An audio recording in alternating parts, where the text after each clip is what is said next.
Taman Muhibah Setiawan. Ni rumah dia. Freehold depan jalan utama. Tapi saya nak anda teka apa yang beza rumah ni. Dari luar nampak tenang je. Jom kita tengok apa dah jadi kat dalam rumah tu. Jom. Ni barang-barang peninggalan zaman purba. Okey, sini kita masuk. Inilah keadaan rumahnya. Dengan Mari tengok. Cameraman, try masuk tengok dalam bilik yang pertama ni. Apa jadi?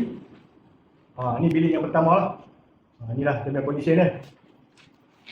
Ni bilik yang kedua. Agak menyeramkan juga. Sebab tak ada lampu. Ada lampu. Ada.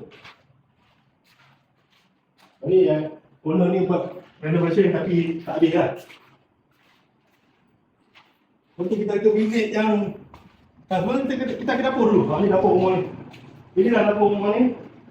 Dia ada perancangan bersambung tapi tak sampai. Sini mau pecah habis. Bukan anak-anak yang semua ada. Ni satu store lah. Asalnya tulis tapi dia buat store. Bilik ni boleh top.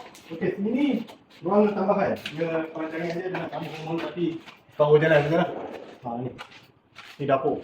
Dia nak besarkan dapur tapi tahu jalan sahaja. Dengan toilet di belakang. Okey, rumah ni 21 kali 70 kaki. Freehold dekat Taman Muhibah Setiawan ni. Asal-asal anda berapa beli dia rumah ni? Okey,